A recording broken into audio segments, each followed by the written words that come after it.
main message that I have today is that I see that continuing. Of course, it's still 9-10 hours until the inauguration of the new administration. And I too look forward to hearing what President-elect Biden's thoughts on moving forward. So I can't really speak to specifics today. I do think that we know enough about the President-elect and his views to know that he sees the transatlantic relationship as fundamental. Before he even ran for election, he was at the Munich Security Forum in 2019, and he even said back then, it is, and quote, I have this quote, "It's only by working in cooperation with our friends that we are going to be able to harness the forces of a rapidly changing world and to mitigate the downsides and to turn them to our collective advantage." That was 2 years ago, but I think we also, we had the advantage yesterday.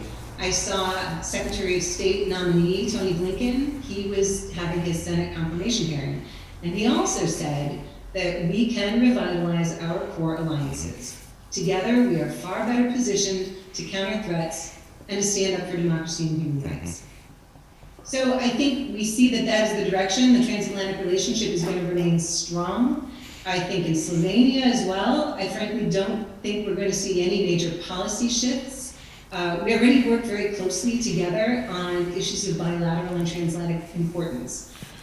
Last year, COVID-19, obviously that presented many challenges for all of us. But despite that, the U.S. Embassy was able to accomplish much in 2020, working with our partners in the Slovenian government, within the business community, within civil society. And if you just look at it, in August, Secretary Pompeo visited Slovenia. He signed the joint declaration on 5G security, which ensures that Slovenia's telecommunication networks will stay free of equipment from untrusted vendors.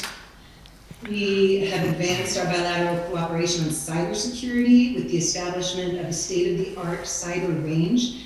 And that's going to improve Slovenia's cyber capabilities and also make it a leader in the region as it can invite countries from the Western Balkans and learn from Slovenia as well.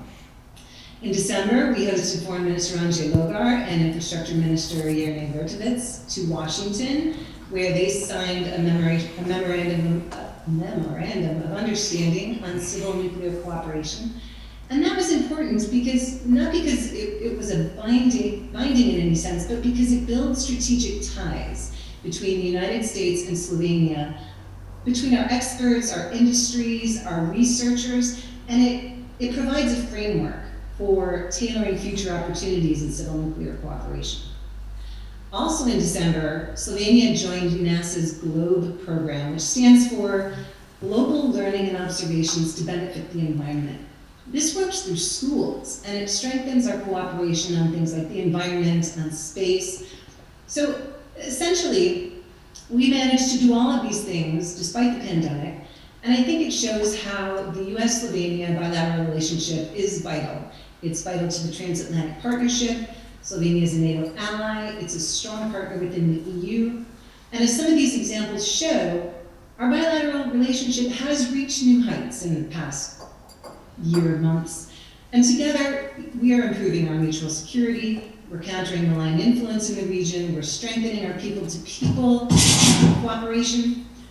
And I think, with Slovenia, and I think also with, thanks to the efforts of Minister Kochevalchik, we're already cooperating closely in areas that are going to make both of our economies stronger post-COVID-19.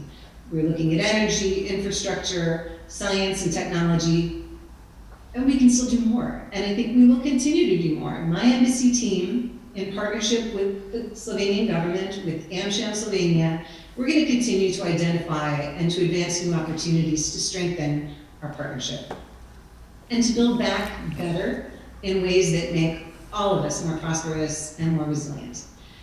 We especially look forward to working with Slovenia during its EU Council presidency in the second half of 2021. And I certainly think that this is going to be a great opportunity to highlight the transatlantic partnership and to advance our mutual priorities on a bigger stage. So I look forward to that. Na samo sodelovanje Slovenije v tem ekonomskem smislu z Združenimi državami pa jaz mislim, da nova administracija ne bo imela toliko vpliv. Vse od nastopa moje prve ministerske funkcije 2014 prizadevam, da bi s prvo ekonomsko silo sveta povečali obseg trgovinske menjave. Mi smo lahko zadovoljni relativno z sodelovanjem na finančnem področju, če pa primerjamo naše številke trgovinske menjave z Združenimi državami, z ostalimi sosednjimi državami, pa tu ne moremo biti zadovoljni. Zato sem si prizadeval in tudi na zadnjem razgovoru z odhajajočo gospo veleposlanico, tudi z gospo Falatko smo se dogovorili za konkretne aktivnosti, kako bi poskušali ustvariti pogoje, da bi se to sodelovanje na nek način poboljšalo. Imamo možnosti in tukaj si želim večjega deleža podjetij iz Združenih držav v sodelovanja pri naslednji fazi slovenske privatizacije. In če hočemo slovensko ekonomijo narediti še bolj uspešno, bo tukaj potrebno delati posamezne korake naprej.